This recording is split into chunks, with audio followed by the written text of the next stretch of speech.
The day they sold Clara May was hotter than the devil's breath. The air hung heavy with heat and judgment, the kind that peels the soul from a person's bones. Dustwell was never a kind place, but that afternoon it showed its spine, crooked and cold, as folks gathered like vultures at the edge of the square. No one spoke much. They didn't need to. Their silence screamed. She stood still, her wrists bound before her like she was some outlaw, not the preacher's daughter she once was.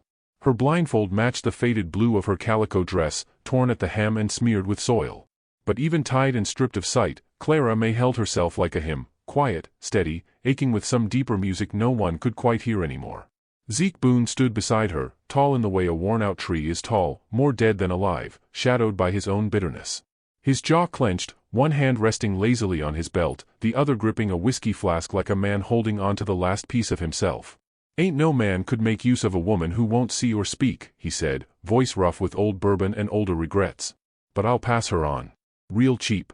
Less'n she's worth." Nobody moved at first. They looked at their boots. Scratched their necks. The women whispered behind fans. The men stared through her, as if blindness was a sickness that could leap from her eyes and steal their own. It had been a year since the fire took Clara May's sight. Folks still didn't know how it started. Some said she was drunk. Others said she was cursed, too fine for her own good, they'd mutter. Whatever the story, no one offered her help when the smoke cleared. They just watched as Zeke's fury festered like a wound that wouldn't heal. From the edge of the square, Levi McAllister leaned against a hitch post, arms folded. A man built like a forge, broad shoulders, rough hands, soot beneath his nails, but his eyes were slow and steady, the way a creek moves through stone. He hadn't meant to be there, not really. He came into town for horseshoes and left with a weight in his chest that made his breath short. Clara May tilted her head, barely, like she was listening to the crowd breathe. The blindfold didn't cover her ears, after all. She could hear everything, the heat hissing off wagon wheels, the creak of the auction block, the swallow of shame in the boy beside his mother. Zeke spat. $1 silver, he barked. "Hell, half'll do. She eats little, don't speak much. Like a stray cat with manners." The crowd chuckled in the brittle way people laugh when they're too scared to cry. Then Levi stepped forward. The dust shifted under his boots.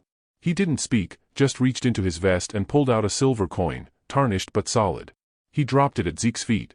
The sound rang sharp in the heat, like a bell that didn't belong there. Zeke squinted. "You serious?" Levi didn't answer. He just looked at Clara, then knelt and cut the ropes from her wrists. His touch was gentle, like he was untangling a thread that might break if handled wrong. She didn't flinch. She only whispered, "Which way is the sun?" Her voice was soft, nearly gone. He took her hand and turned it, letting the light warm her palm. The crowd parted as they walked. Not a word was spoken, but the silence followed like a long, low wind. Levi's cabin sat on the edge of town, where the pines leaned in close and the earth still remembered how to be quiet. It was small, built with his own hands, one room, a stove, a cot, and a workbench that smelled of iron and cedar. He didn't offer words as they crossed the threshold. He just set her down on the rocker by the window, then poured water into a tin cup and left it near her fingers. She sat like stone. He worked the forge out back. The days passed slow. In the morning, he left bread wrapped in cloth. At night, he stoked the fire and hung a lantern just bright enough for her to feel its heat. They spoke rarely. She asked the names of things, where the water was, how far to the stove. He answered in soft syllables. Nothing more. He never touched her without reason. Never stared too long. But he noticed things, the way she tapped her fingers against wood like a metronome searching for song, or how she smiled slightly when the wind carried pine needles through the open window. She listened more than she moved. One evening, a summer storm rolled through, heavy with thunder. Levi sat by the coals, oil lamp barely flickering. Outside, the barn moaned against the wind. Inside, the air held its breath. Clara stirred in the rocker, sensing the shift. She heard it then, a quiet sob. Not sharp. Not violent. Just tired. She didn't ask why. Instead, the next morning, she folded his coat and left it on the peg, rain still clinging to its wool. He looked at it for a long time. 1 week later, Levi opened the barn. It hadn't been touched in years. Dust blanketed everything like snow. He found it behind a stack of broken crates, a piano. Its legs were chipped. Its keys yellowed. But it still held shape, still hummed with something buried. He led Clara to it, one hand gently guiding her elbow. She stepped inside the barn and breathed in the scent of rust and memory. Her fingers brushed the keys. They hesitated, then pressed. A single note rang out, cracked but full. She didn't speak. Neither did he. She played slowly, like she was remembering the shape of her own soul. The The notes were uneven, trembling, but as the light fell through the slats in the roof, something bloomed in her posture. Her back straightened. Her mouth softened. Outside, a woman walking by paused. "Is that?" Someone else spat. "She got no business playin' anything. Ain't no one care." But inside the barn, the music grew. Levi stood in the shadows, watching her fingers dance across ivory like they were speaking truths he'd long forgotten. He didn't move. He didn't interrupt. He just listened, heart beating in rhythm with each note. When she stopped, she turned her face toward him. "It remembers me," she said. He nodded, though she couldn't see it. "So do I." That night, neither of them slept much. Something had changed, quiet and small, like a candle refusing to die. In Dustwell, the talk began again, more pointed now. Some said Levi had taken her out of pity. Others accused him of unholy things behind closed doors. The town never needed much to judge. But the fire in Clara's music was harder to ignore than her blindness. Still, Levi kept his forge hot, and Clara returned to the piano each morning. And every evening, just before supper, he'd leave a single daisy in a cracked glass beside the rocker. He never said why. He never needed to. And for the first time in a long time, Clara May smiled when she heard silence. Because it wasn't empty anymore. It was waiting. Word swept through Dustwell like prairie fire. The blind woman in the blacksmith's barn was making music again. By dusk every porch knew the melody, though no two versions matched. Some heard a hymn, others a waltz. All felt the uneasy tremor of something once dismissed now blooming beyond their reach. The gossip carried Clara May's name the way dry wind carries sand, stinging even those who tried to turn away. In Levi's cabin the rumors landed soft as feathers. He hammered iron while she traced crescendos on chipped ivory, each note an ember coaxed to life beneath her fingertips. Whenever the piano's voice wavered she paused, listening for the heartbeat of the room, then pressed on with steadier grace. Outside, dusk smelled of forge smoke and lilac, and the hush between her chords felt holy. But shame is a stubborn weed. At the saloon men jeered over cards, asking what use a smith had for a sightless songbird. A woman at the mercantile murmured that leviathan sins nest in quiet cabins. Hushed laughter rippled, brittle as glass. The night trouble came, the moon was thin and mean. Zeke Boone staggered up the dirt track with a bottle swinging from his fist and vengeance foaming in his throat. Shadows from Levi's forge danced across the yard, the barn window glowed faint gold where Clara played. Zeke saw that light and heard that music and hatred flared inside him like turpentine on coal. He kicked the cabin door. Wood splintered. Levi rose from his anvil, calm as water turning to steam.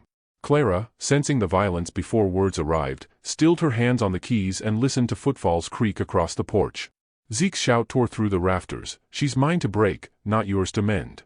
He hurled a lantern of lamp oil, it shattered against the stoop, flames licking dry boards in greedy tongues. Levi met him in the fire's berth. One iron-scarred hand closed around the drunkard's wrist, another around his collar.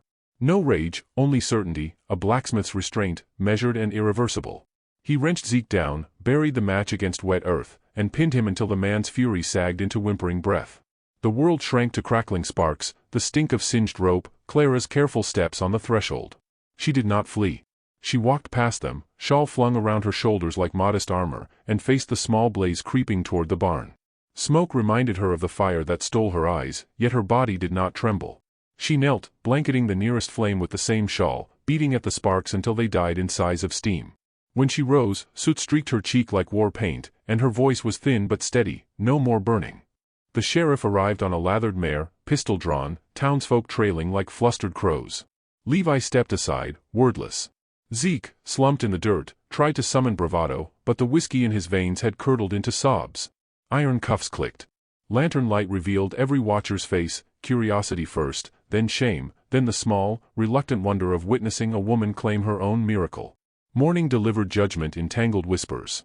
Some said Levi should marry her or send her away before sin rotted them both. Others swore the town ought to thank the pair for saving Dustwell's conscience. The preacher gathered a circle outside the blacksmith's gate and read verses of propriety, voice polished and brittle.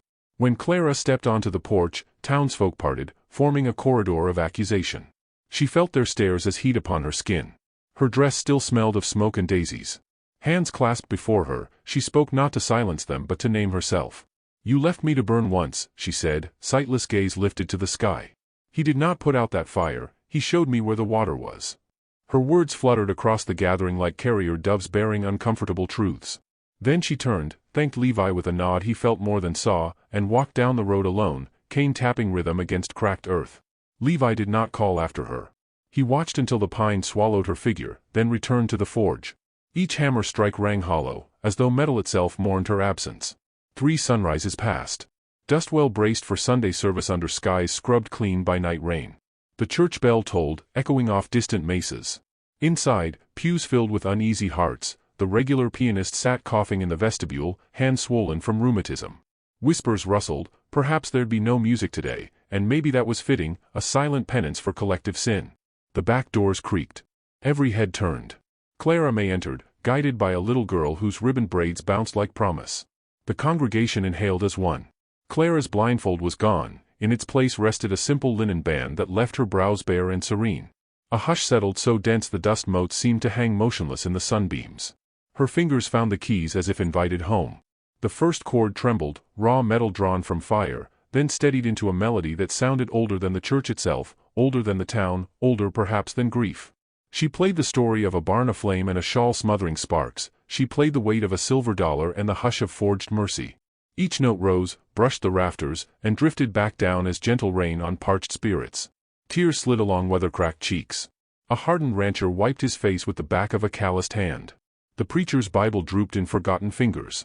In the jailhouse 2 streets away, Zeke Boone heard the faint echo through barred windows and wept without understanding why, even stone hearts fracture under certain sounds.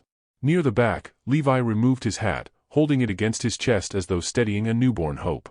Light from stained glass poured across his shoulders in shards of sapphire and gold. When the last chord faded, silence did not rush in, it arrived slow, reverent, the way dawn edges over high plains. Then applause, soft but heartfelt, rose like a prayer too honest for words. Clara bowed her head, listening to gratitude she could not see yet surely felt. Outside, clouds broke open, releasing a fine summer rain that smelled of clean beginnings. Parishioners spilled onto the steps, faces shining, and no one spoke of sin or scandal. They spoke of music, of courage, of how a blind woman taught them to look inward with unclouded eyes. Levi approached her beneath the portico where raindrops drummed a gentle cadence. He offered no grand vows, only his palm, calloused and warm. She placed her hand upon it, and together they stood in the hush, 2 souls tempered by flame to something unbreakable. If your path ever leads through towns quick to judge and fires eager to claim, remember Clara May's quiet defiance. Some sparks are sent not to scorch but to reveal the steel hidden inside our trembling ribs. Carry that ember home, feed it with patience and small acts of grace, and one day even your darkest room will sing.